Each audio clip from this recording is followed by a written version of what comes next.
घनत्व इक्वल द्रव्यमान बटा आयतन।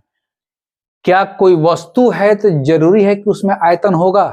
पर यूनिट एरिया में या पर यूनिट लेंथ में या पर यूनिट वॉल्यूम में। अब एल और बी है तो क्या उसका डेंसिटी नहीं होगा?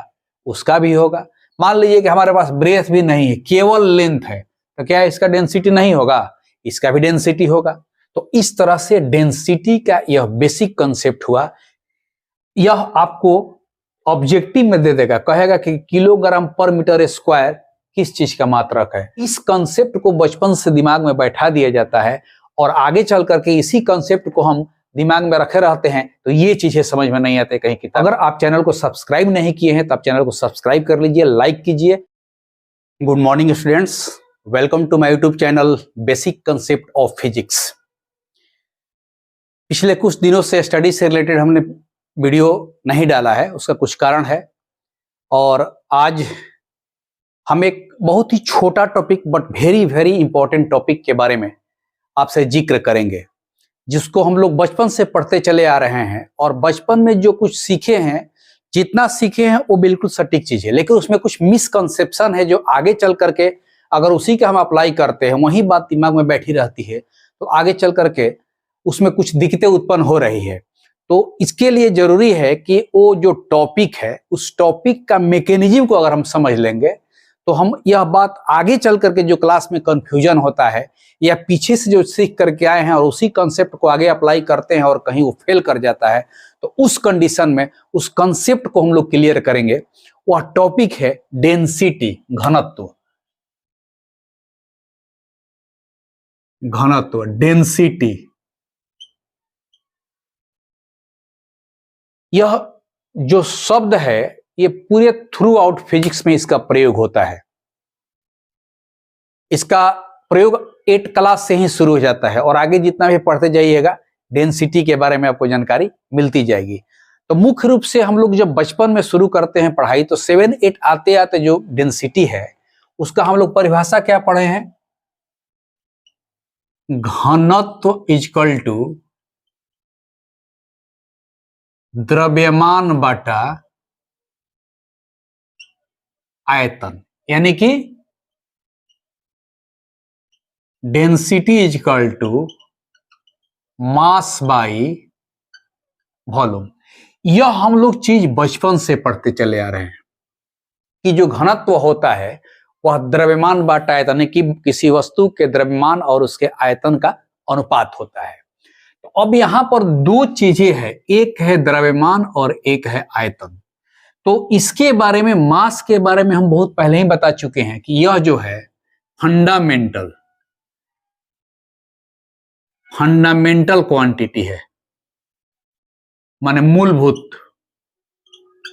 मूलभूत राशि। फिजिक्स में जो 7 मूलभूत राशि बताए थे, 7 फंडामेंटल फिजिकल क्वांटिटी, उसमें पहला नंबर पर मास था। क्योंकि किसी भी ऑब्जेक्ट का अगर हम डेंसिटी के बारे में पता करेंगे तो यह निश्चित है कि अगर वो ऑब्जेक्ट है तो उसके पास मास होगा। क्लियर है? तो डेंसिटी का एक फैक्टर जो मास है वह नेसेसरी है कि वह रहेगा ही रहेगा। दूसरा जो फैक्टर हम देख रहे हैं इस वॉल्यूम के बारे में कि क्या सभी ऑब्जेक्ट में वॉल्यूम रहेगा। तो वॉल्यूम का बेसिक डिफिनेशन क्या होता है? L गुने B गुने H, लंबाई गुने चौड़ाई गुने ऊंचाई। यानी कि वॉल्यूम जो आयतन है वह 3 डायमेंशनल स्पेस होता है जिसमें 3 लेंथ रहता है। L भी लेंथ है, ब्रेथ भी लेंथ है और हाइट भी लेंथ है। तो इस तरह से length into breadth into height बन करके वॉल्यूम बन जाता है। तो अब यहां पर ये चीज तो हम लोग बचपन से सीखे हैं कि द्रव्यमान घनत्व इक्वल द्रव्यमान बटा आयतन। तो यहां पर तो ये कंफर्म है कि अगर कोई वस्तु है तो उसमें द्रव्यमान है। क्या कोई वस्तु है तो जरूरी है कि उसमें आयतन होगा? कोई जरूर नहीं है। मान लीजिए कोई ऐसा ऑब्जेक्ट है कि जिसमें एज नहीं है, मोटाई नहीं है, केवल लेंथ है और ब्रेथ है। तो लेंथ और ब्रेथ हो गया, अब मोटाई कुछ भी नहीं है, तब तो इसका मतलब उसका वॉल्यूम 0 हो गया। वॉल्यूम 0 हो गया तो फिर उसका डेंसिटी कहां से आएगा? जबकि डेंसिटी क्या है कि अगर वह किसी मॉलिक्यूल से बना है तो पर यूनिट एरिया में या पर यूनिट लेंथ में या पर यूनिट वॉल्यूम में। अब जैसे मान लीजिए कि यहां पर हमारे पास कोई हाइट नहीं है, केवल एल और बी है, तो क्या उसका डेंसिटी नहीं होगा? उसका भी होगा। मान लीजिए कि हमारे पास ब्रेथ भी नहीं है, केवल लेंथ है, तो क्या इसका डेंसिटी नहीं होगा? इसका भी डेंसिटी होगा। तो इस तरह से डेंसिटी का जो हम लोग डिफिनीशन पढ़े हैं वह एक स्पेशल डिफिनीशन पढ़ करके आए हैं, जिसमें कि लेंथ भी होना चाहिए, ब्रेथ भी होना चाहिए और हाइट भी होना चाहिए। लंबाई, चौड़ाई और ऊंचाई जिस वस्तु में है, उस वस्तु में लंबाई गुने चौड़ाई गुने ऊंचाई आयतन होता है, और उसी आयतन को इस फॉर्मूला में सेट करके हम लोग पढ़े हैं, घनत्व बराबर द्रव्यमान बटा आयतन। लेकिन जहां पर आयतन नहीं बने, यानी कि मान लो लंबाई और चौड़ाई है, हाइट नहीं है, तो केवल लंबाई और चौड़ाई मिल गया, तो लंबाई और चौड़ाई को गुना करते हैं, क्षेत्रफल बनता है। तो क्या जिसका क्षेत्रफल है, मान लीजिए कि वो पेपर का पतला सीट है, उसमें तो कोई मोटाई ही नहीं है, तो लंबाई गुने चौड़ाई होगा यानी कि एरिया होगा, तो क्या उसका डेंसिटी नहीं होगा? उसका भी डेंसिटी होगा। तो इस तरह से डेंसिटी को हम लोग 3 भाग में बांट दिए हैं। वह घनत्व 3 बराबर भागों में बंट जाएगा। पहला रैखिक घनत्व, हिंदी में पहले लिखते हैं रैखिक घनत्व, लीनियर डेंसिटी, लीनियर डेंसिटी। दूसरा होता है क्षेत्रीय घनत्व, क्षेत्रीय एरियल डेंसिटी, एरियल डेंसिटी, या कहीं कहीं सरफेस डेंसिटी, सरफेस डेंसिटी। और दूसरा तीसरा क्या होता है? आयतन घनत्व, आयतन घनत्व, वॉल्यूम डेंसिटी, वॉल्यूम डेंसिटी। इस तरह से अब हम लोग डेंसिटी का जो मैकेनिज्म है, उस डेंसिटी के मैकेनिज्म को 3 भाग में बांटकर पढ़ेंगे। अब एग्जाम्पल से आपको समझ में आ गया। अब देखिए, अब लीनियर डेंसिटी क्या है? यह लीनियर डेंसिटी उसका होगा जो 1 डायमेंशनल होगा, जिसमें केवल एक डायमेंशन होगा, केवल ओनली लेंथ होगा। अब जैसे मान लीजिए कि मेरे पास एक पतला तार है जिसका केवल लंबाई एल है, ना इसमें चौड़ाई है ना इसमें मोटाई है, केवल और केवल लंबाई है, यानी कि चौड़ाई और मोटाई नेग्लिजिबल है। तब इसकी जो डेंसिटी निकालनी होगी, तो जो एक फैक्टर है मास, वो रहेगा, क्योंकि अगर मास है तब जाकर के आपको वह ऑब्जेक्ट है। तो अब यहां पर जो डेंसिटी आएगी, रैखिक घनत्व, वह इक्वल टू में क्या होगा? तो ऊपर में है उसका मास, वो रहेगा, और नीचे में हो जाएगा लेंथ, लेंथ।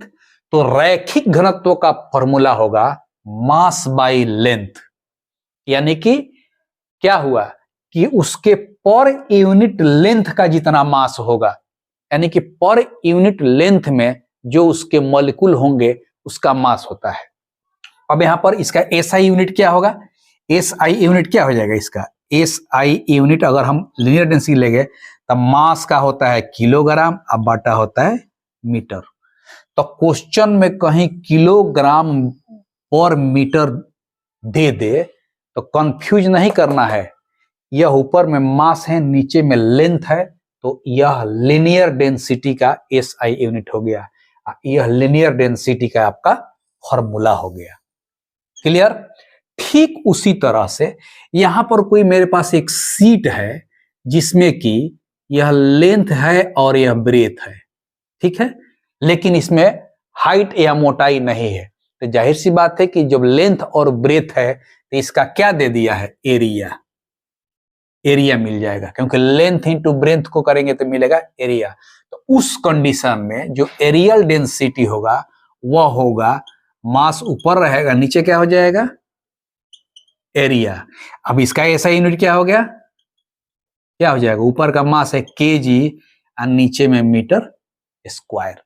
तो यह किलोग्राम पर मीटर स्क्वायर एरियल डेंसिटी का ऐसा यूनिट हो गया, और यह उसका फॉर्मूला हो गया।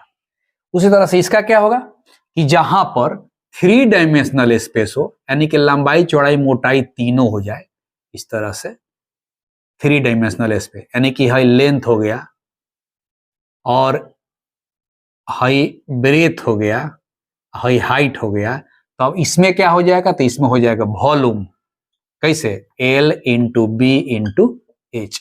तो उस कंडीशन में इसका फॉर्मूला क्या होगा, तो वही जो बचपन से पढ़ते आ रहे हैं, मास बाई वॉल्यूम, और SI यूनिट इसका क्या हो जाएगा, किलोग्राम और क्यूबिक मीटर। तो इस तरह से जो हम लोग बचपन से पढ़े आ रहे हैं वह डेंसिटी का एक स्पेशल पार्ट पढ़ते चले आ रहे हैं, ठीक है, क्योंकि उस क्लास में उस कॉन्सेप्ट को नहीं बताया गया कि डेंसिटी केवल थ्री डायमेंशनल में ही नहीं होगा, वह टू डायमेंशनल का भी होगा, वन डायमेंशनल का भी होगा। तो इस तरह से डेंसिटी का यह बेसिक कॉन्सेप्ट हुआ कि जिसमें केवल लेंथ हो, मतलब वन डायमेंशनल, तो उसका भी डेंसिटी होगा मास बाय लेंथ, और इसी से इसका यूनिट बन गया मास का किलोग्राम, लेंथ का मीटर, तो किलोग्राम पर मीटर एरियल डेंसिटी का यह हो गया। उसी तरह से जब यह लिनियर डेंसिटी, और एरियल डेंसिटी में लेंथ इंटू ब्रेथ होगा, तो टू डायमेंशनल हो गया, इसका जो डेंसिटी का फॉर्मूला होगा मास बाई एरिया होगा, यूनिट हो जाएगा किलोग्राम पर मीटर स्क्वायर। और यहाँ पर थ्री डायमेंशनल स्पेस, इसमें लेंथ ब्रेथ और हाइट है, तो इसका वॉल्यूम होगा, और इसका डायमेंशन निकलना होगा तो मास बाई वॉल्यूम, जो कि बचपन से पढ़ते चले आ रहे हैं। तो इस तरह से ये मुख्य रूप से, चूंकि इसको जानना इसलिए जरूरी है कि पूरे थ्रू आउट फिजिक्स में डेंसिटी आएगा, कभी पतला तार के डेंसिटी आएगा, या कभी किसी पतले सीट का आएगा, या किसी 3D स्पेस का आएगा, तो वहां पर जब कभी भी डेंसिटी की बात आएगी तो उसके हिसाब से या तो मास बाय लेंथ, या मास बाय एरिया, या मास बाय वॉल्यूम की बात हम करेंगे। तो यह थ्रू आउट फिजिक्स में इसका प्रयोग होता है। तो दिमाग में आज ही आप बैठा लीजिए कि स्ट्रक्चर को देख करके आपको डेंसिटी का पता लगा लेना है। यह आपको ऑब्जेक्टिव में दे देगा, कहेगा कि किलोग्राम पर मीटर स्क्वायर किस चीज का मात्रक है, तो किलोग्राम ऊपर में मास हो गया और नीचे में एरिया हो गया, एरियल डेंसिटी। किलोग्राम पर मीटर किस चीज का मात्रक है, तो यह हो गया ऊपर में मास नीचे में लेंथ, यह लिनियर डेंसिटी का मात्रक है। और यह तो आप लोग बचपन से पढ़ते आ रहे हैं, इसलिए बताने की जरूरत नहीं है। तो मुख्य रूप से इस कंसेप्ट को बचपन से दिमाग में बैठा दिया जाता है, और आगे चल करके इसी कंसेप्ट को हम दिमाग में रखे रहते हैं तो ये चीजें समझ में नहीं आते, कहीं किताब में लिखा रहता है। तो इस तरह से आज हम डेंसिटी का जो बेसिक चीज है कि डेंसिटी कितने तरह का होता है और कैसे ये होता है, इसके बारे में आप लोग जगह। हाँ, अगर आप चैनल को सब्सक्राइब नहीं किए हैं तो आप चैनल को सब्सक्राइब कर लीजिए, लाइक कीजिए, और आगे के क्लास मेरा देखते रहिए। इस तरह से बहुत से बेसिक चीजें मैं बताता रहूंगा, और साथ साथ फिजिक्स के टॉपिक में इसका प्रयोग होते रहेगा। बस आज का क्लास इतना ही। नमस्कार।